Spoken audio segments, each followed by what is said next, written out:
Hola, bienvenidos a Reflexiones Históricas y Pedagógicas, de la historia a las dinámicas educativas actuales. El podcast en el que hablaremos sobre la historia de la educación en Iberoamérica y en Colombia y cómo ha evolucionado la educación a través de los tiempos según algunos autores. Hoy vamos a adentrarnos en una conversación profunda sobre los desarrollos educativos y pedagógicos a lo largo de la historia y cómo estos permiten interpelar las dinámicas actuales en la educación. Nos basaremos en una serie de textos claves para reflexionar sobre la evolución de los sistemas educativos, especialmente en Iberoamérica y en Colombia, y cómo estos procesos históricos impactan la educación virtual hoy en día.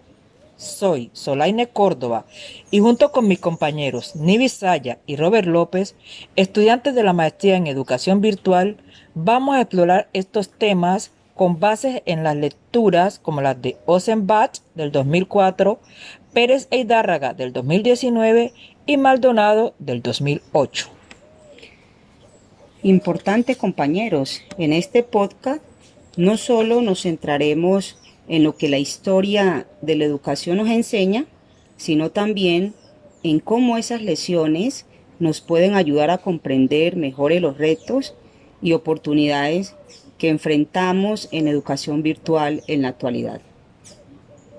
Muy bien, compañero Solaine y compañera Nivis. Muy de acuerdo con su apreciación. Este es un tema fascinante, porque conocer los desarrollos históricos nos permite conectar los procesos pedagógicos antiguos con los modelos de educación que estamos viviendo hoy, especialmente en este contexto de aprendizaje digital. Muy bien, compañeros. Teniendo en cuenta entonces los aportes de estos autores y escritores sobre las relaciones históricas y pedagógicas, hablemos un poco de la historia de la educación en Iberoamérica.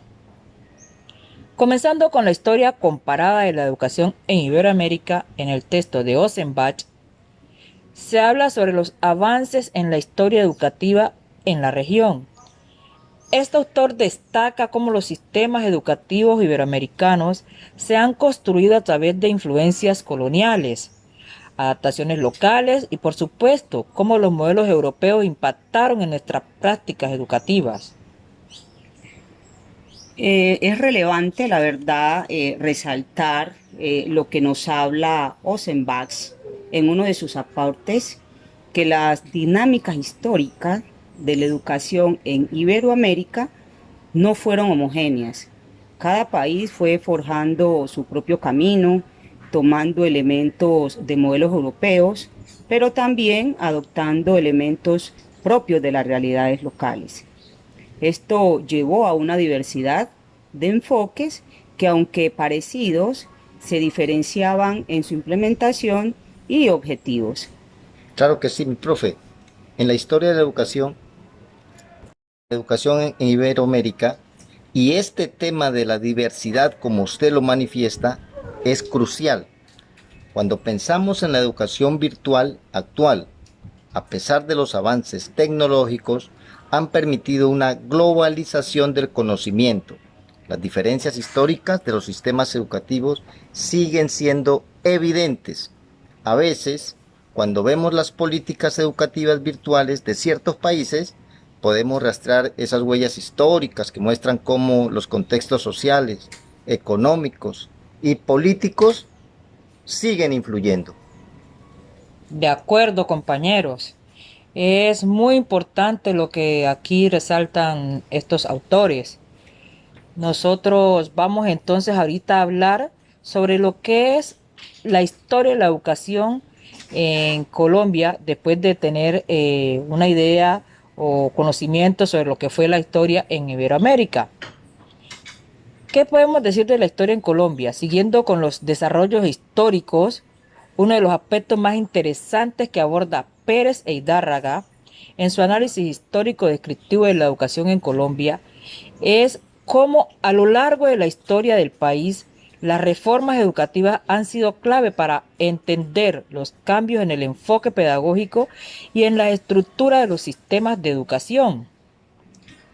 Esos análisis históricos que contemplan esos autores, en especial pues Pérez e Hidárraga, hablan de cómo el sistema educativo colombiano ha pasado por diferentes momentos, desde la educación colonial hasta las reformas más modernas.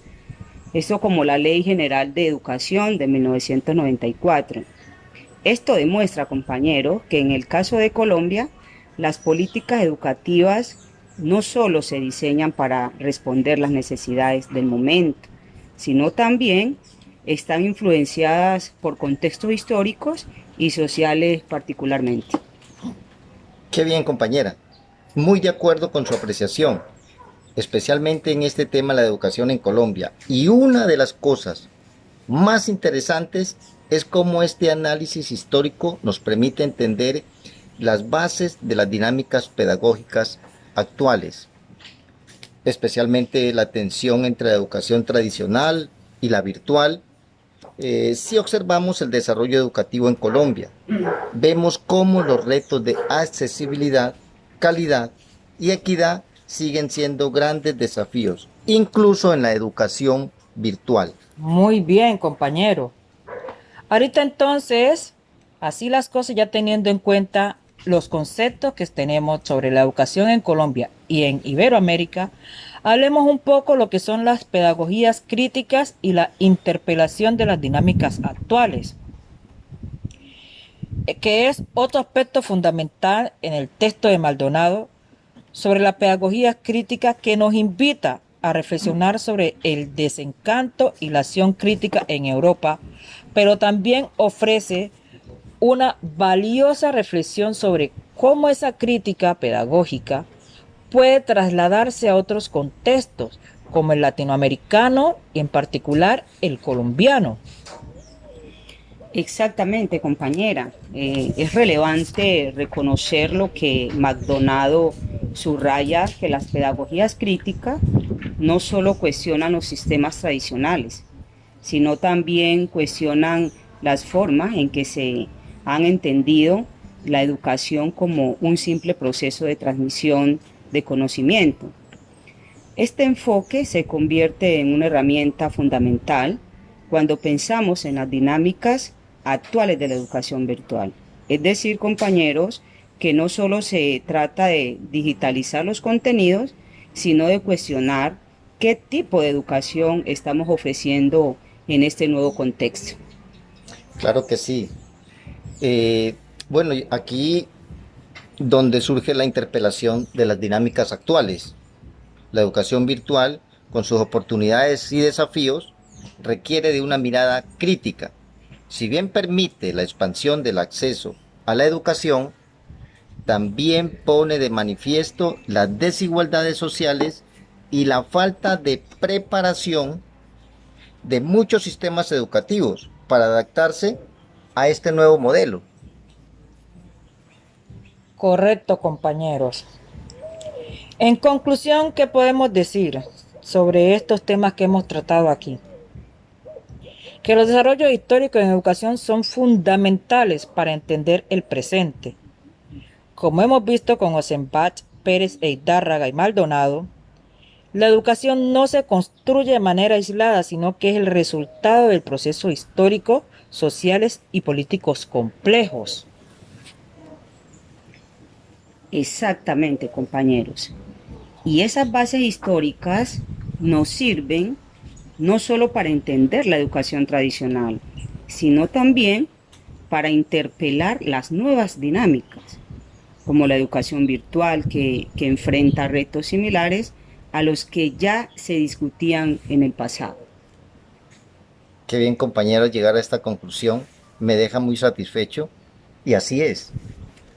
Y el camino hacia una educación más equitativa y crítica pasa por reconocer esas influencias históricas y trabajar en ellas de manera reflexiva, tanto en las aulas presenciales como en las aulas virtuales. Muy bien, compañeros. Hemos llegado al final de nuestro podcast de hoy. Gracias por acompañarnos en esta reflexión sobre los desarrollos educativos e históricos y su impacto en la educación. No antes sin invitarlos a reflexionar sobre la historia de la educación en Iberoamérica y en Colombia, los diferentes cambios que ha pasado y cómo podemos nosotros como educadores aportar en innovaciones virtuales. Fue un placer haber estado con ustedes. Muchas gracias. Gracias, profesor Robert. Gracias, profesora Nivi. Hasta la próxima. Nos vemos en un próximo episodio. Excelente. Muchas gracias, compañeros. Muchas gracias a todos por escucharnos, compañeros. Muchas gracias. Gracias.